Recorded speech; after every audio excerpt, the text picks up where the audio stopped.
Hello, and welcome to Mental Health Matters. I'm your host, Liz Lang. Each week on this podcast, we will break down various aspects of mental health. We are so excited you're here and hope you enjoy this week's episode.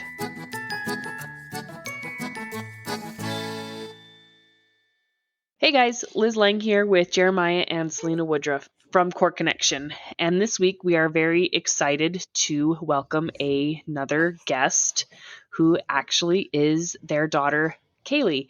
And before we get into that, Jeremiah has this week's parenting moment. You know, in light of some of the struggles we've seen across the world the last few days, it's provided kind of an organic opportunity for Selina and I to have some tough conversations with our kids. You know, our world is often full of difficult things and hard things for kids to understand and wrap their heads around. So we've had a lot of questions about things and conversation. I just want to take a moment and express that it's so important that we take a few moments and talk with our kids, because sometimes we just kind of brush them aside as we deal with some of the struggles and difficulties in life.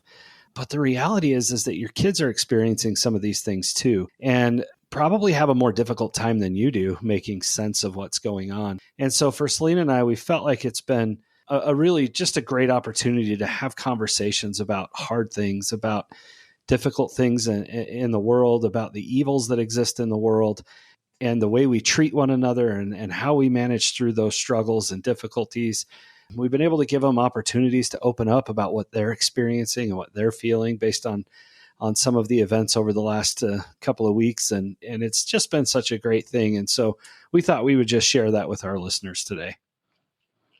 We don't live in a bubble. In fact, with social media and the digital age that we live in, it's actually impossible to live in a bubble. And kids can and do and will talk about things going on in the world outside of their bubble, right? So like outside of their school, their hometown, locally, right? Outside of local news. And so I agree. I think it is important to take the opportunity to discuss what's going on in the world and to let kids have a safe space to be scared and to feel, yeah, that's a scary thing that happens. And so that you can give them real information and you can share the facts about a situation rather than maybe garbled version they might be getting from their friends at school. I think that's another reason why it's important to discuss it within your home. Yeah. Okay, so disclaimer before we get started, this podcast is for entertainment purposes only. We are not medical professionals, and if you or someone you know is struggling with suicidal ideation or thoughts of suicide, then please either call the 988 crisis and suicide hotline or call 911 or go to the nearest emergency room. Okay, so we are very grateful to Kaylee for joining us on the podcast and sharing her story of suicidal ideation. And I really appreciate the vulnerability of sharing this in a public forum because it can be scary, but it can also be incredibly powerful and impactful. So, Kaylee, why don't you first start by just introducing yourself and, you know, what your goal is for this episode. Okay. Yeah, I'm Kaylee. I'm a mom of 3 littles. That's probably my biggest joy. And my hope for sharing my story is probably just to give some insight on maybe the teen side of these experiences of dealing with suicidal thoughts and depression, and maybe help parents see how they can help their teen through it. Yeah, that sounds perfect. And I'm sure a lot of parents are probably grateful that you are willing to do that because as we talked about in previous episodes, it can be pretty scary for parents when this happens. And another thing that we discussed is our main goal is to help our teen. And so I think, Kaylee, you're going to be able to provide some really good insights into that. So why don't you start by sharing with us how old you were and kind of the family dynamics when you were going through this. Okay, I was probably 16 when I first was experiencing suicidal thoughts. Depression probably happened a few years previous, but the suicidal thoughts specifically at age 16 when they started. Family dynamics at the time, my older sister had just moved out and I was really, really close with her. Mm-hmm. And I had a lot of younger siblings at home, and I was kind of the oldest at the house at the time. You felt a shift in the family dynamics, and that maybe just it created a whole big mixture of emotions, is my guess. Definitely didn't help. Yeah. I missed my sister a lot. Yeah. Yeah. And I think that's normal and natural to mourn that loss of my sister is no longer constantly with me. I can't just go to her room and say, "Hey, what do you think of this?" or just pop in and say hi to her anymore. That's a big change, and that's a big loss. Definitely. Yeah. Okay, so when did you first start experiencing suicidal thoughts? I wish I could remember a specific instant. At the time, I was in a relationship that I didn't really want to be in. He was very manipulative. I felt very pressured into a lot of things, and it destroyed my self-confidence and what I thought about myself. With that, I remember just feeling like I didn't matter, or my life was meaningless, because the type of manipulation and almost abuse that happened in this relationship made me feel very much like my only purpose was for whatever he wanted. Mm-hmm. That was my only purpose in life. And I didn't want that to be my purpose. I didn't even really want to be in the relationship to begin with. I was very young and naive and didn't know what I was getting into or what was happening. And so those are kind of the things that I started feeling. Just that, like, I didn't want that to be my purpose, but that's all the worth I had. And yeah, that's where it kind of started and stemmed from. Okay, yeah, which is a lot for a 16-year-old definitely to experience. Those are heavy emotions for somebody with not a ton of life experience at the time, right? Kaylee, as your dad, like I know the experience, and from my perspective, and Selina knows it from hers as your mom. But will you share with our listeners kind of where things came to a head for you, where it kind of got serious and challenging, and what was going on there? Where it kind of got to its worst point, and my most difficult time, was this person was pressuring me into sexual activity that I was not comfortable with, and honestly didn't really understand what he wanted. I just knew it was wrong. Mm-hmm. But this person I had lost all of my friends and everybody close to me. He had made it feel like I couldn't talk to my parents about what was going on or any of those things. I didn't feel like I had anyone to turn to.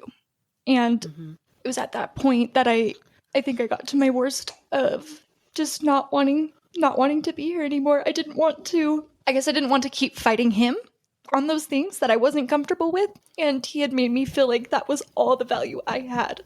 And so if I wasn't going to do that, there was no purpose to my life. Which is common in suicidal ideation. These are common thoughts and these are common feelings. And that's a really scary place to be. I think that's a really hard place to be. And I'm sure a lot of teens can relate to that, of feeling like there's no hope, like you have no other way out, that hopelessness, that deep hopelessness. And I think I remember at that point, my very worst point, that I think I was the closest to moving forward and taking action on those thoughts. I had told him everything. And I said, this is my plan. This is what I'm going to do. This is how I feel. Because I didn't think I could talk to anyone else. And he was just like, all right. Wow. And he did nothing. And I felt so alone. That's terrible. Yeah. So in that moment, what helped you hold on? What did you turn to? What did you do in that moment? Okay, so this will sound funny, but I think anybody who has struggled with suicidal ideation might relate. In that moment, the reason I did not move forward was because my mom's family had a reunion of sorts in California, like a couple weeks from that time. Mm-hmm. And my uncle from another state that I don't remember having ever met in my life, but I know I had met him, but I don't remember him. Mm-hmm. And it had been years since my mom had seen him. I knew this was happening in a couple weeks, and I was like, I can't do it before then because then my mom won't be able to go. That was my reason. Okay. Yeah. I've had different struggles like since or whatever. This was probably just my darkest time. And I find something small that I just don't want to miss out on or I want to see happen. That isn't very far away and maybe isn't a huge deal, but something small that I don't want to miss out on. Which sounds perfect, right? So, it's a lifeline. Just like when you don't want to keep going anymore, thinking, oh, well, I want to, in 10 years, this might happen, or I want this, sounds so daunting and that sounds impossible and does not sound worth it. So something that was 2 weeks away, well, after this, then I can go. Then I can be done fighting. Give me just a little bit more. Okay. So when did your parents come in to play with this? Did you tell them? Did they find out?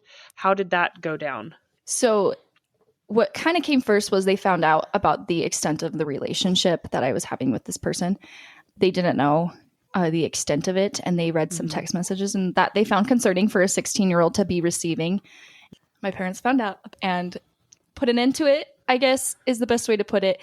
I was grounded for a long time and no longer had a phone to keep me safe. At the time, I definitely didn't say it that way, but to keep me safe from this person. And then it kind of came out after that, the suicidal things. I locked myself in my room and it kind of just all came out. And I told them a little bit after all of that.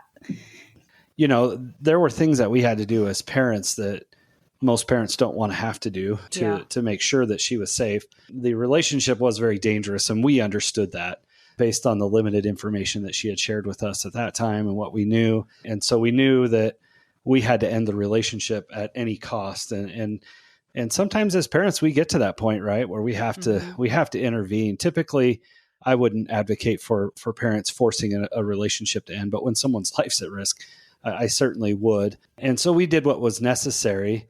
Kaylee, our recollection was a Christmas day. Why don't you tell us about what your experience was like that Christmas day when things really kind of came out and we understood a little bit more about what was happening? Okay, let's take a quick break and we will be right back. Welcome to The Balance of Gray. I am your podcast host, Steve. What exactly is The Balance of Gray? It seems to be a rising voice in Christian podcasting. The Balance of Gray. I'm not sure if you've heard of it or not. It's called The Balance of Gray. Balance of Gray. And how do we have this peace in a world that's falling apart, distracted with tickled ears in a form of godliness, yet denying its power? Because we have the Holy Spirit. And folks, if you don't, Jesus says, behold, today is the day of salvation. Now is your time for redemption. Do not wait on this. I'm telling you, you'll have a peace that surpasses all understanding. Find The Balance of Gray on Apple, Spotify. We're on just about everything out there. I'm trying to remember kind of what I was feeling. I just know I think it was back to that alone feeling. I didn't, this relationship, it had been maybe 2 weeks since you had ended the relationship. I couldn't tell. It was really close, but this person had made me feel like that relationship was all I had to offer. And that was over. And just there went all my worth and value, right? Was gone now. That's all I had to offer. And that's what he made me feel. And so I was very suicidal that day. I don't remember a lot of it. I just remember locking my room door. I don't remember much. I remember you took me to the hospital and that's not uncommon to not remember the details of something that day wasn't as probably as important to me as it was to you. Right. And from a parent's perspective, I mean, it's probably one of the hardest days of our lives up until that point. Getting into your room, getting access to you. There was some yelling and screaming and fighting, and lots of things that we did wrong. But, on Christmas Day, I just remember now Kaylee is as tall as I am. I remember putting her over my shoulder and carrying her up the stairs from the basement and forcing her into the car. and then being worried in the car that she may try and jump out of the car, as we had about an hour drive to where the hospital was. I had a friend who worked in mental health and reached out to him and said, hey, where do I go? Because I want to go to the best possible place for my daughter. And so it wasn't close. And so we took her there. I don't know if you recall any of that. I don't remember you carrying me up the stairs. I remember you being stressed about me getting out of the car. And I remember being like, yeah, I don't want to be alive, but I was trying not to cause more problems for my parents. Like that was literally a thought in my head. Like, I'm not trying to make this harder for you. I just don't want to be here. And we didn't understand that. We didn't know that you felt that way, that you weren't trying to make it harder. Like, I locked my bedroom door so that they couldn't get to me and couldn't see what was happening, and to try to protect them from what I was feeling and doing. If that was my thought process, but that was scary for them. And maybe what Kaylee doesn't recall or even understand is that hour-long car ride was pretty pivotal in what happened, because the start of the car ride was a lot rougher than the end. There was lots of yelling and her pleading and begging not to go to the hospital, even using the words, just let me kill myself, just let me kill myself, and then this will be over. And that car ride was eventually much calmer, and we were able to have a conversation. So by the time we got to the hospital, the emotions had become a little bit more mellow and more. I think maybe that's why in our mind, the car ride there and the hospital experience was emotional and a turning point for us, because that's when she opened up and we started understanding what she was experiencing and what it was for her. Yeah, but I really felt like my life was meaningless, worthless at that point. And I see why that was a very important day, in the sense of it took force, but I finally opened up about what I had been feeling for months to them. So it wasn't as maybe life-changing for me, because I had been feeling those things for months and I knew about them. Them finally realizing and understanding what I was feeling and where I actually was at. Up until then, I think as parents, we kind of felt like, oh, this teenager and this boy, and this is just such a bad combination, and look at all the bad things that's happening and all of that. But once we understood what she was really experiencing and the extent of the relationship, it took a whole different turn. And then we could have compassion and try to understand where she was coming from and how we could really help her. I was just thinking about, from my perspective, I was like, all these things are happening in my life and my parents are blaming it on me. They think it's my fault. So I must be the problem. I am bad. Yeah. And I internalized that because they didn't see everything else that they didn't know about, because they couldn't, right? Right.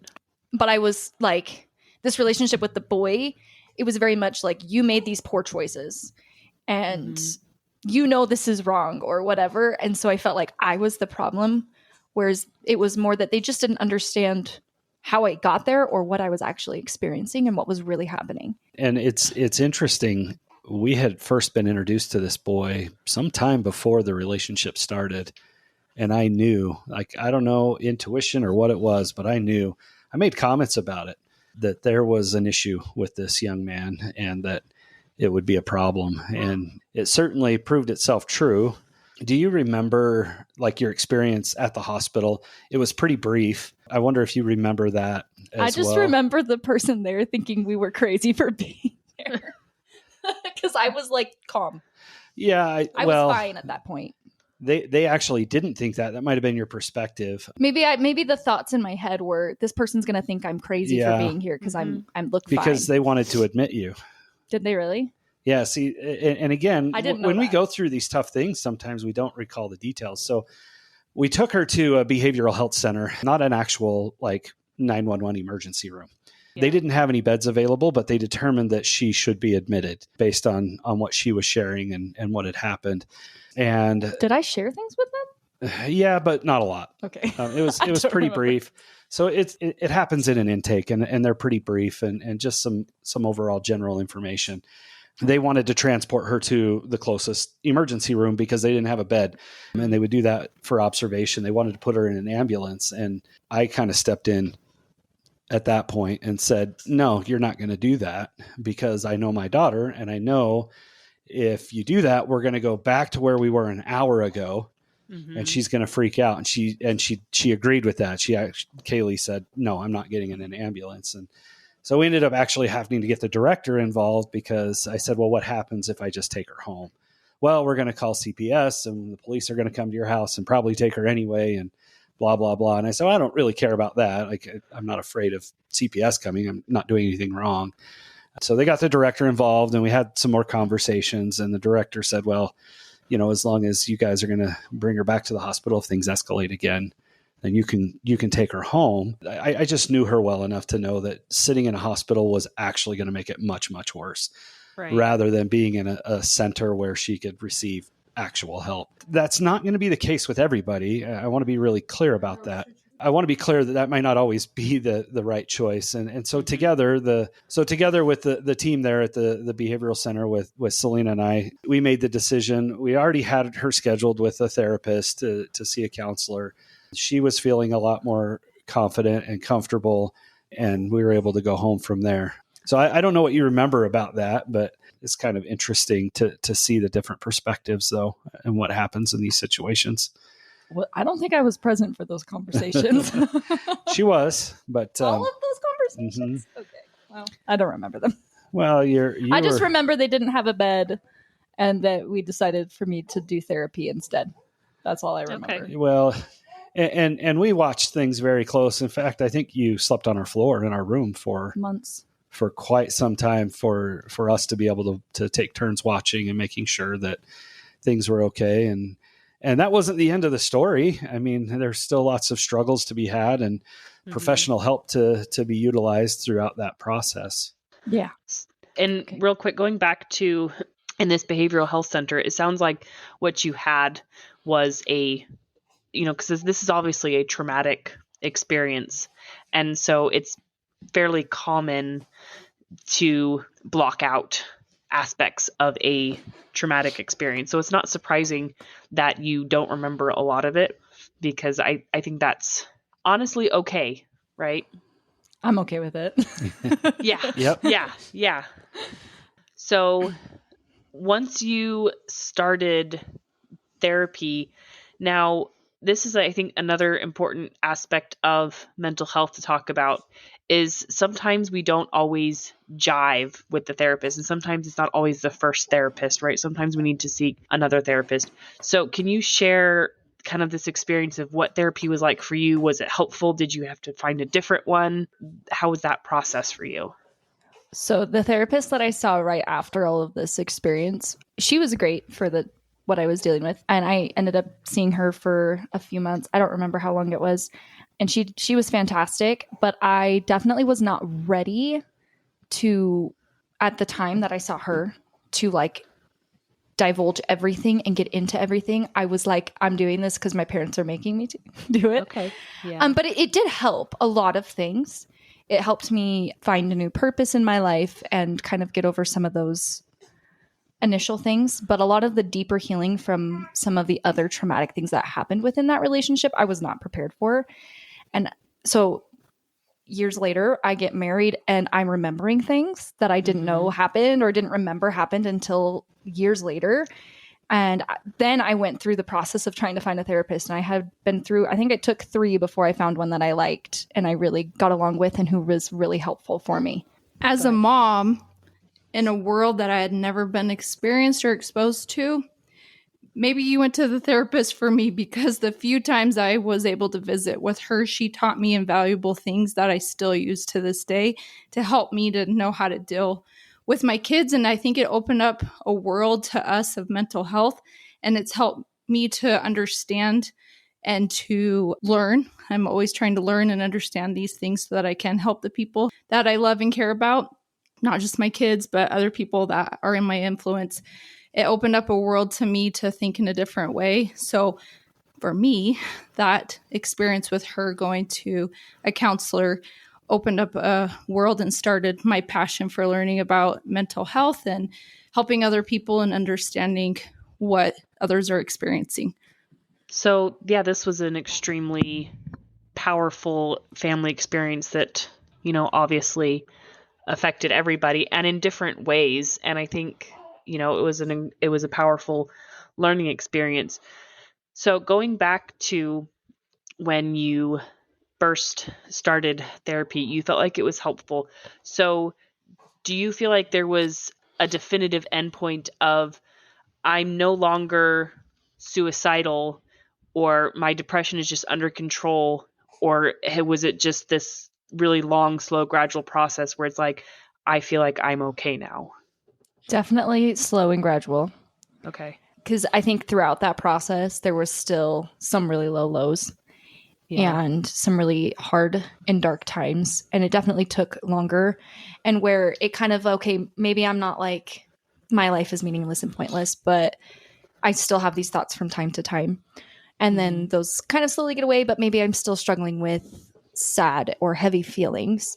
Yeah. And that kind of, it took a long time to work through those. And I still, it's been years of healing and work.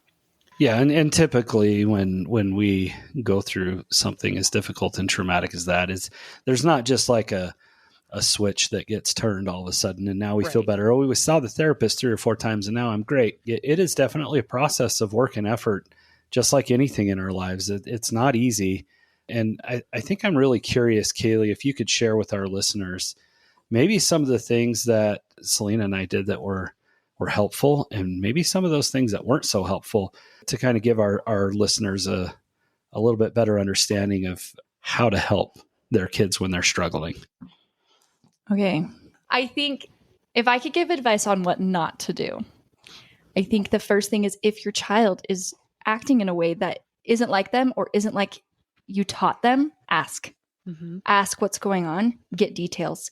Because I think what was missed in my experience was there was like, oh, she's got this boy and now she's doing all these things or acting this way. It's not like her, but it was blamed on me. It was my fault. My advice would be to ask them like, hey, this isn't like you to be hiding this or to be choosing this. Like, can we talk about this or where this is coming from or why you want this? Just be curious. I think if I had been asked those questions, it would have helped me realize a lot sooner that I didn't want that relationship and I didn't want those things that were happening and that I did have a choice. I felt like I didn't. And I felt like I couldn't talk to my parents about it because they thought I was making the bad choices. Does that make sense? Yeah, it does. And I remember feeling that way, like, oh man, she's mixed up with this terrible boy. What are these dumb choices she's making? And you know, I wanted to stop it from the beginning. And we even tried a process for a while of like, okay, how do we help them develop a healthy relationship? Because we didn't know how unhealthy it was at the time. And how do we help them, you know, be able to spend time together and understand what healthy relationships look like? And that wasn't helpful at all. This young man wasn't interested in a healthy relationship. And so that wasn't a possibility because we didn't know what was going on. And you know, you've heard us on this podcast, I don't know how many times now, talk about the need to be curious, right? And that's what Kaylee is talking about is having parents be curious, asking questions like, what's happening? Instead, I think there was a lot more yelling and unkindness that came, especially from me. And I know that. I'm a hard dad sometimes. And we've talked about this often on the podcast, that we make lots of mistakes as parents, but we get to learn from those things and learn how to be better. And it's one of the reasons why we're sharing our story. I don't love letting other people know how terribly I responded when my daughter was in such a crisis, but I'm sharing this and we're sharing this to see what we can do to help others. And hopefully you can just do a little bit better than we've done and ease that burden just a little bit in your family. I think that when I acted that was not helpful was out of fear.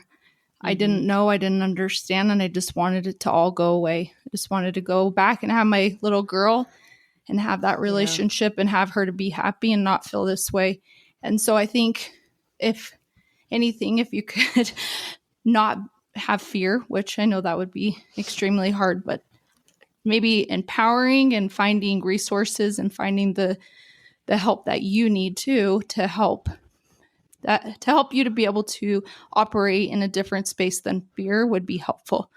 Yeah, don't operate from a space of fear, but I do find it to be helpful when I know that somebody is worried about me. Okay, yeah. Because if they just acted cool and calm, it felt like they weren't taking me seriously, that they just thought it was not a big deal. And it was huge for me. Right. And so I don't know if maybe the right words to say are like, I am so scared. I want you to stay here. I need you to stay here. This is scary for me, but still acting calm and not responding to their heightened emotions with heightened emotions, right?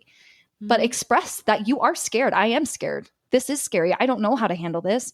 I think honesty is fine, but not acting out with those high emotions and responding with high emotion. And for us, that's a lot of what happened, right? There was a lot of heightened emotion, and mom and dad were terrified, and we didn't know what to do. Holy crap, what's going on here?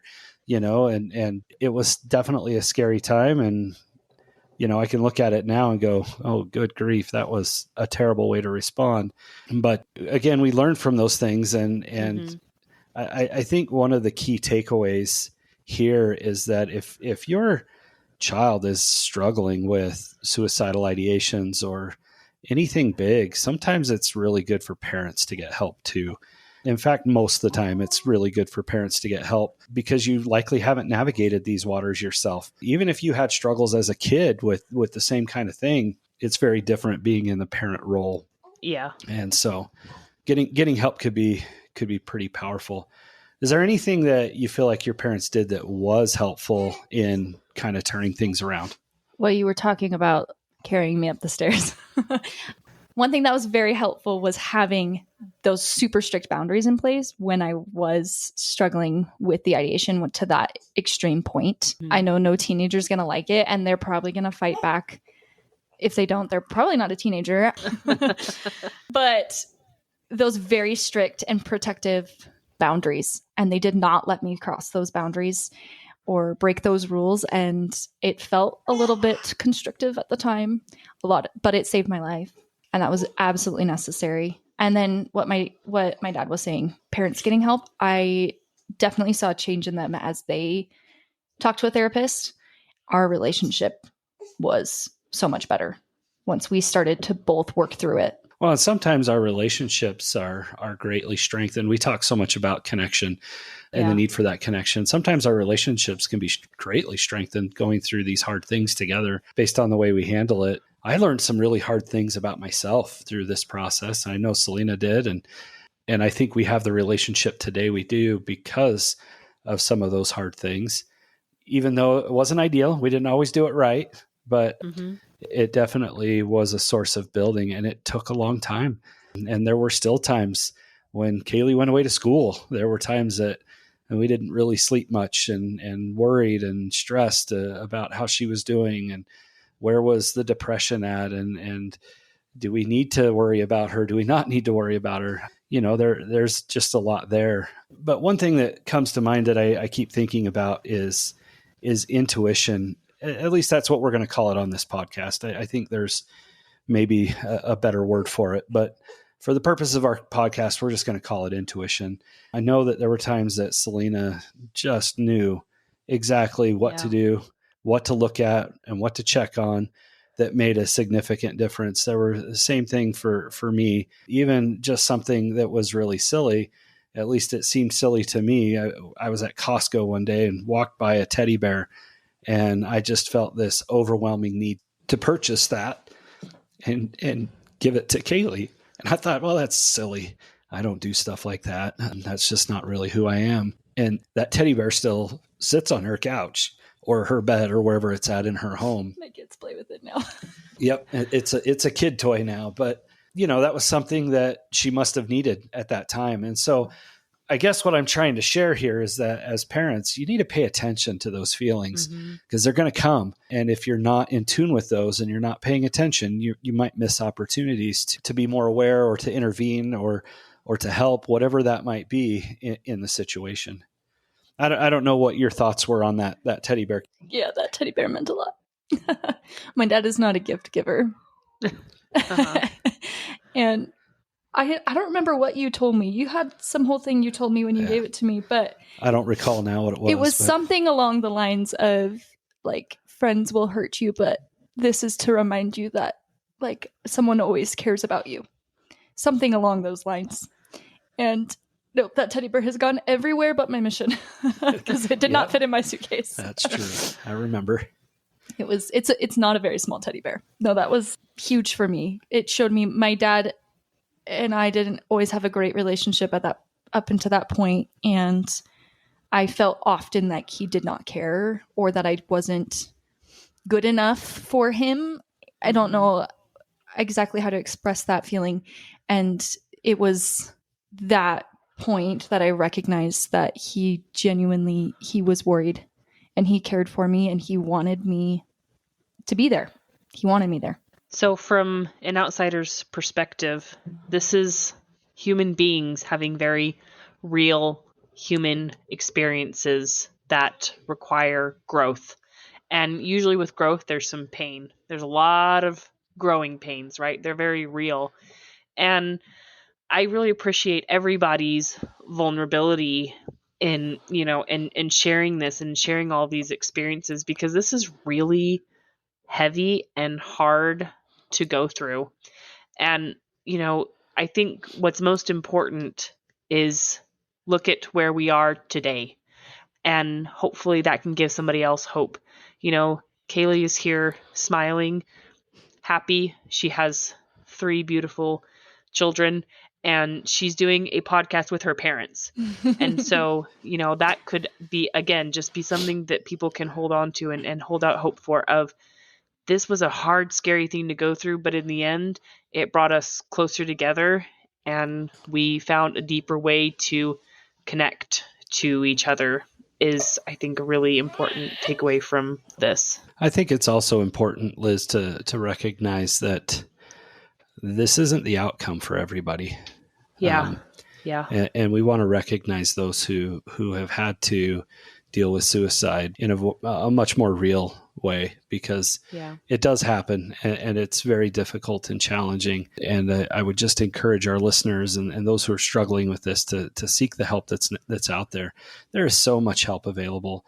There are so many resources out there to help wherever you're at in your journey, wherever you're at on the path of life. It's available. And I want you to reach out and to get the help that you need. And something that we touched quite a bit on last week that I think is also really critical here is it is not helpful for parents to blame themselves and to wonder what I did wrong.